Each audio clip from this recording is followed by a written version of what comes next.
les préjugés, qu'ils soient ethniques ou autres, surtout les préjugés ethniques qui sont en vigueur dans notre pays,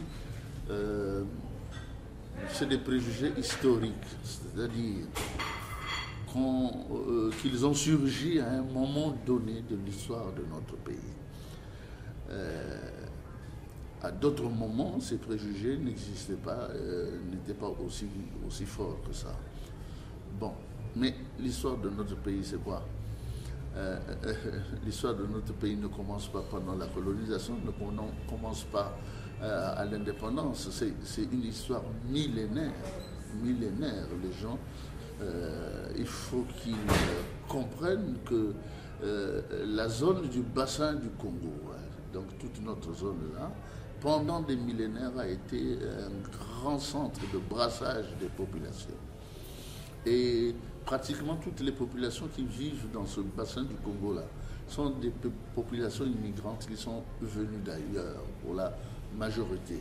Si on enlève les autochtones, comme on les appelle, c'est-à-dire les pygmées, tous les grands groupes ethniques ont été des groupes qui sont venus d'ailleurs, d'autres pays, que ce soit du sud du Congo, que ce soit de la RDC, que ce soit du Cameroun, que ce soit, et plus loin même.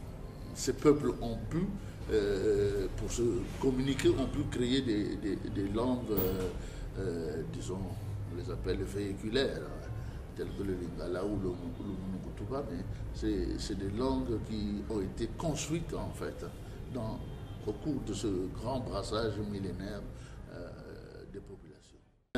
Il n'y a pas de société sans préjugés. Il n'y a pas de société sans préjugés. Toutes les sociétés produisent des préjugés. Toutes les sociétés développent des clichés.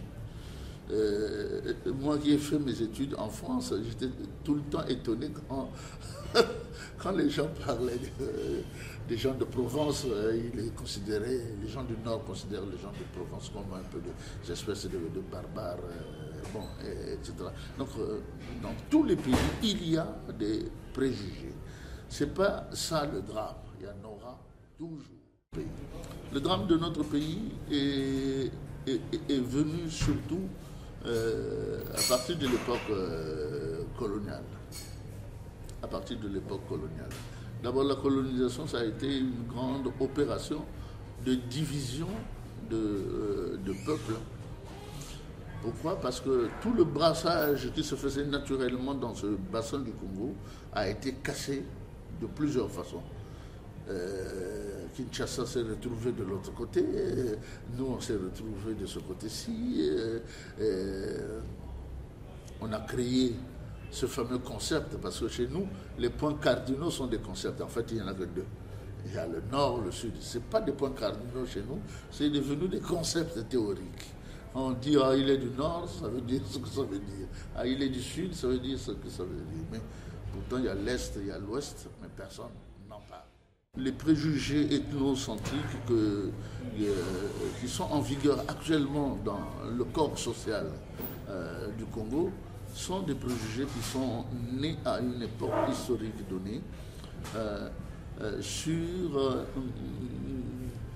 des problèmes de compétition autour du pouvoir, autour de l'accession au pouvoir.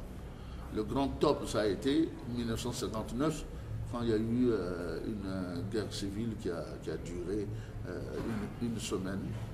Qui a duré une semaine parce qu'il y avait une sorte de compétition politique entre Opango qui était du nord et Youlou qui était du sud. Et ça, c'était un peu comme la partie fondatrice de nos préjugés ethnocentriques que nous avons actuellement. Après, ça s'est développé. Le pouvoir nous a appartenu à un certain moment. En 1960, on a eu l'indépendance et c'est là où les choses vont commencer à s'aggraver de plus en plus. par la manipulation politique, il faut le dire. Moi, je n'ai jamais vu, je suis né à Brazzaville, je n'ai jamais vu un quartier se soulever spontanément et aller agresser notre quartier. Je n'ai jamais vu ça. Jamais vu ça. J'ai vu ces choses-là que quand il y a eu des problèmes politiques.